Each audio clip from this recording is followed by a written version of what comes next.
Hello, this is going to be a speed review basically of the Jura ENA 8 espresso machine. I've had this beast for maybe 6 months now, and it is pretty cool, and it's got a few flaws that are going to drive you a smidge nuts. So let's start with it. So I've got it turned on. One of the coolest things about it is how easy it is to use. So I'm going to make one of my favorite drinks. You can put that anywhere you want. And in my case, it's going to be a doppio espresso. Now there's an LED down here. Actually, if I turn off the lights, it's kind of bright today, so you may not be able to see this. You see the LED went on, and it'll brew the espresso. In this case, it's going to brew 2 of them. That's what a doppio means. And we'll just let that run for a bit.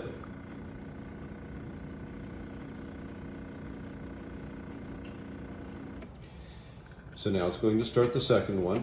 And after this, I'll give you a quick intro to the machine itself after you see it brew this, and then we'll do some other stuff with it.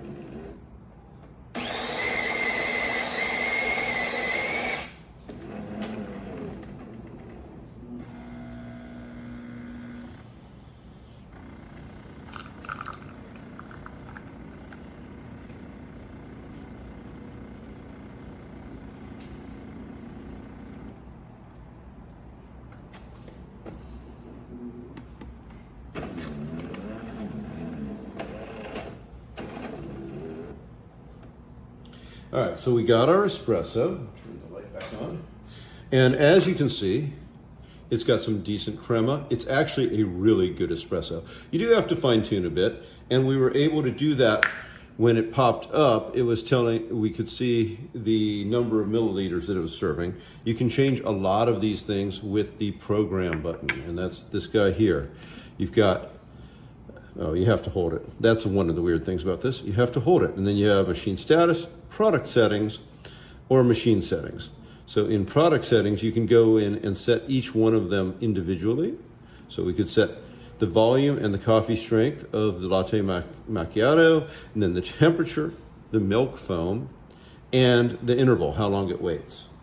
We don't actually care about that for the purpose of this, other than to know that you have a handful of drinks. You have, starting from page 1 here, you have coffee, espresso, cappuccino, latte macchiato, flat white, milk foam, macchiato, ristretto, hot water, and espresso doppio. And they all work, they all do really interesting things, and you're going to see some of this in a moment.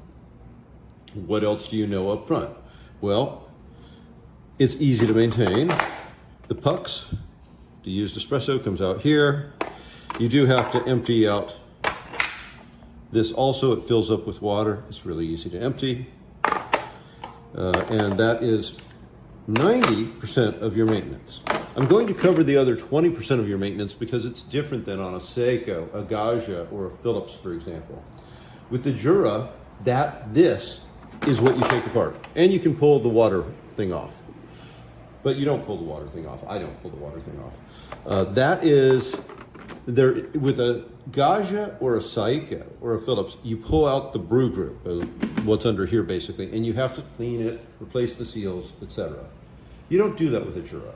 Instead, there are 2 other bits of maintenance you can do. You can descale it regularly, or you can use these cartridges here.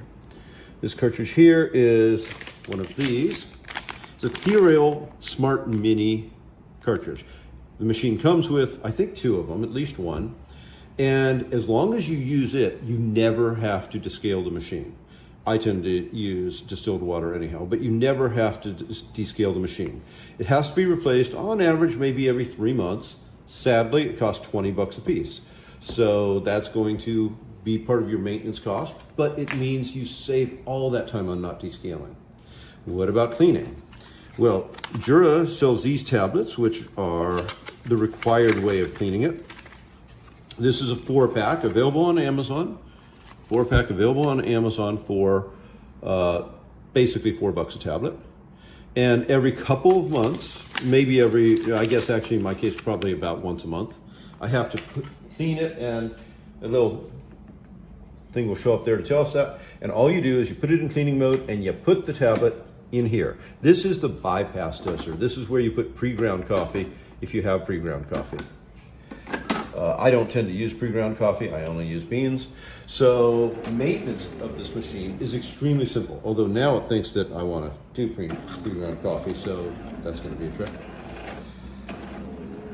So maintenance on this is simple, but a bit more expensive than you are accustomed to if you're used to these other machines where you just have to buy new rings and grease every once in a while. My sister has owned a Jura that I recommended for her for 8 years. In that time, once they sent it in for warranty repair and it came back free shipping both ways, fully repaired in that 8 years. And other than that, all they ever do is the standard stuff here of maintenance. Now, what about all these fancy drinks? This is basically your cleaning and milk dispenser kit. There's also a special milk dispenser you can use. Guess what? We're not going to do that. We're going to do what I do, a cup of milk. So we're going to set that in. I'm going to plug in the milk dispenser, and I'm going to show you some of these fancy drinks, or at least one fancy drink. That is literally all you do to hook up the milk dispenser. I'm going to put a cup that you can see through in. Now, I wouldn't normally brew into this cup, but you know, it's going to look pretty. Hopefully the whole thing will fit in there. And let's do a flat white. And you can, incidentally, change the volume on the fly like that. It won't change the presettings. Just for this drink, we changed it.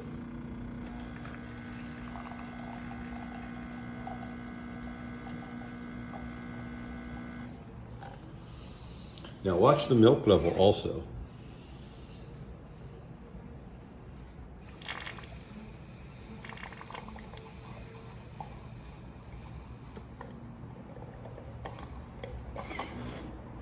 So here we can change the amount of foam too. You see it says 14 seconds. I'm going to bump it up to 16 just so you have more to see.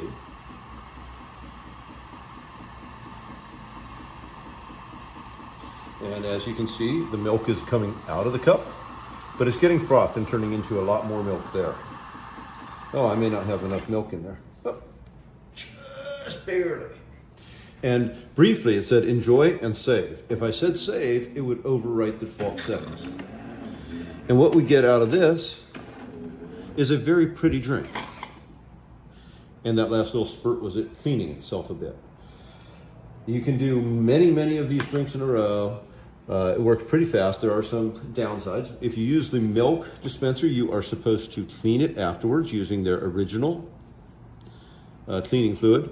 This actually lasts a long time too. It sounds annoying. It's not that bad. You put a cap full of it into this and fill it up the rest of the way with the water. And you put this little hose on here like this and run the milk cleaning, and it cleans it for you. But before we do that, or instead of doing that, I'm going to show you a couple foibles of this machine. The first one I'm going to show you, hopefully I can do this gently. Actually, I'll just grab the camera. Be prepared for motion sickness. So, up here on the bean dispenser, two things to know about the bean dispenser. Number one, it is not very big. So it looks completely full, and you just saw me make 3 shots. Watch this.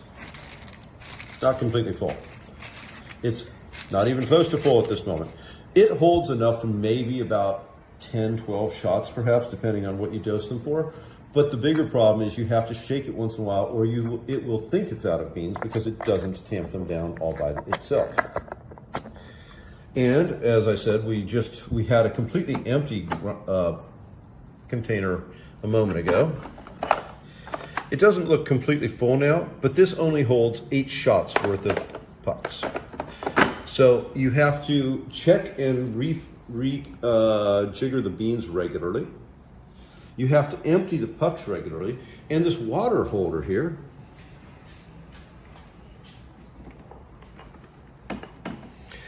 so we put in 3 shots and that's fine, but with the space that the filter holds, that's maybe about 12 shots also. If you have a standard family, that means that every other day you're refilling the water, every other day or so you're refilling the beans, and every day you're dumping out the pucks. Not the end of the world, not that big a deal, but you know, now here's the huge advantage of that though. This is a classy looking machine, and it's small. It fits in under a counter super well. I love how it fits under the counter. The LED, which isn't going right now, is kind of classy. Letting guests make their own fancy milk drinks is really cool. I mean, look how beautiful this looks right now. So it is a great machine. I don't regret buying it at all. The maintenance costs are not obscene compared to how much time you save. Just cleaning the Seiko or Gaggia brew group would generally take 30 minutes and you'd have to do it every week. This thing is pop in a pill and be done with it every other week. So there's some pros, there's some cons. I would buy this machine again.